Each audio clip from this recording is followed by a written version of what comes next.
so our second kinematics example says that a particle moves in a straight line with position relative to some origin given by t cubed minus 3t plus 1, where time is greater than 0, of course. Okay, so if we're looking at A, it says find expressions for the particle's velocity and acceleration and draw sign diagrams. So for our velocity is equal to the derivative of our displacement. So that's going to be 3t squared minus 3. And then if we want to draw a sign diagram of that, we're going to make our velocity equal to 0. Have 3t squared minus 3.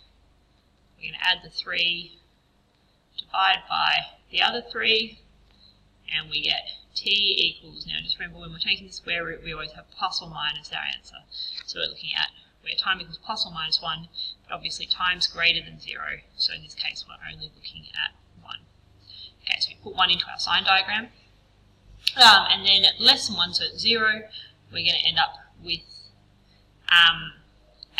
and you should, when you're doing a sign diagram, sorry, that shouldn't be there. We should always start at 0, and we usually write v of t here at the front, because unlike when we're doing our sign diagrams with our graphs, where we could be going towards positive infinity or negative infinity, so what am I doing? Where we could be going towards positive infinity or negative infinity, we don't have any time less than 0, so we start at 0. So between 0 and 1, our velocity is going to be negative. At time greater than 1, our velocity is going to be positive. Okay, because if it was 2, we'd have 3 times 12 minus 3. Okay, so we then have to find our acceleration. So our acceleration is equal to the derivative of our velocity. So if we're looking at this, we're just going to have 6t. Okay, so we bring down the 2, that becomes 6t. And again, we can find our sign diagram by making it equal to 0. Divide by 6, we still get 0. So at t equals 0,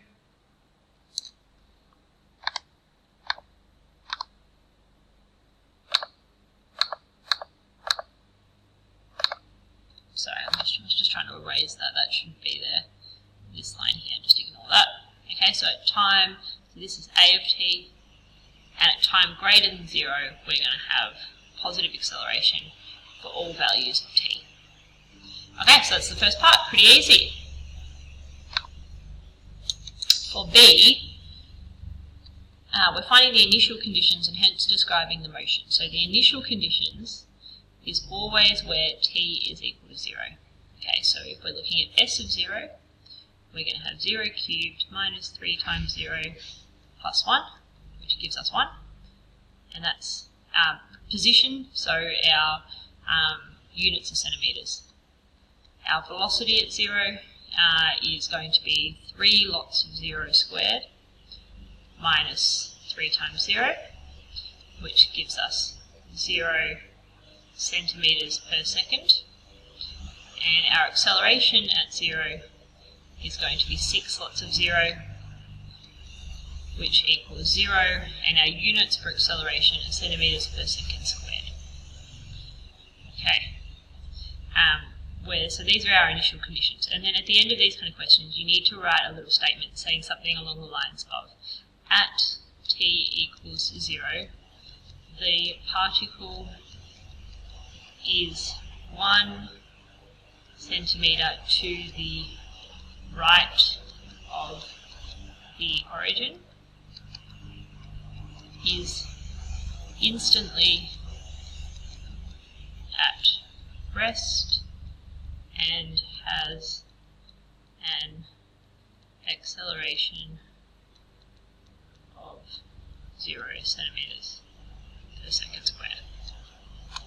Okay, so something that just covers all of those bases. The third part of our question says, describe the motion of the particle at t equals 2 seconds. So when we have t equals 2, we're doing the exact same thing again. Okay, so we're looking at s of 2, b of 2, and a of 2. Okay, and you can put these into your calculators. So s of 2 is going to be, and I'll just calculate them quickly and put them back up just to save a bit of time.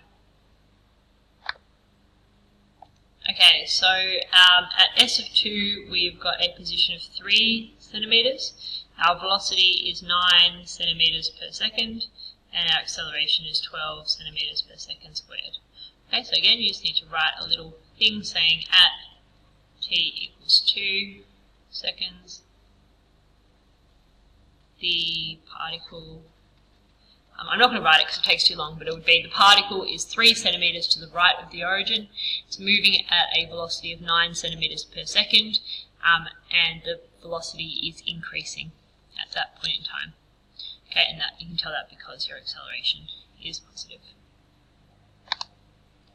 Okay, we then want to find the position when the particle changes in direction. So we get a change in direction when our velocity changes sign.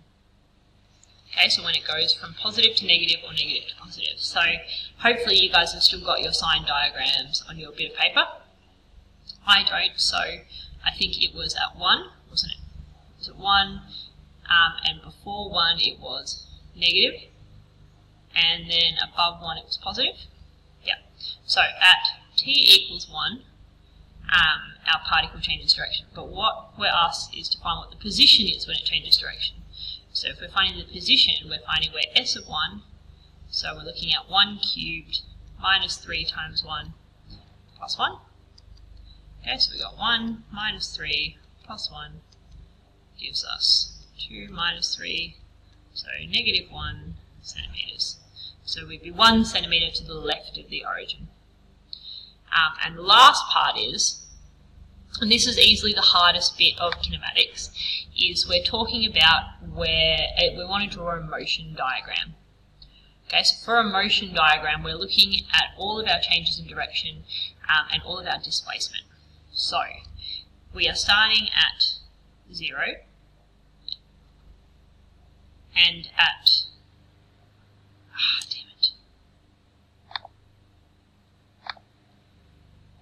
okay, so I've just gone ahead and drawn the motion diagram because it's too hard to kind of draw while I'm trying to talk to you guys at the same time. So here, where we start in our motion diagram is, so firstly our axis of our motion diagram is always our position, so s of t is always our position, so that's s of t. Okay, so at our time, which is 0, so you see that's that 0 there, we're at a position of 1 unit to the right of our origin. Okay, so our origin starts about here. Okay. Then at time 1, we have our change in direction, and that occurs when our position is negative 1, and that's what we found in D. We then are turning around and we're going back in the opposite direction, and we also found where when our time is 2, our position is equal to 3. Okay, so we also add that in there. So this is our motion diagram, that's done. All you need is your change in direction and any other relevant parts with positions that you've been asked to find. Okay, the last part of this question, and the reason why we have motion diagrams as well is so we can see the total movement of our particles. Now if we were asked for the total distance travelled, we can say, alright, well we've travelled 2 centimetres there, and then to get back here, we've travelled another 4 centimetres. So altogether we've travelled 6 centimetres in this movement. The last part says, for what time intervals is our particle speed increasing? Okay, and our speed is increasing when v of t is greater than 0 and when a of t is greater than 0. Okay, so our velocity is greater than 0 when t is greater than 1, and a of t is greater than 0 when t is greater than 0. So altogether we have increasing speed when t is greater than 1, okay, because 1's our limiting factor, okay, from both 1 and 0, from when we've got 0 our speed's going to be decreasing, but then when we've got 1, because that's the larger values, and our speed is increasing. Okay?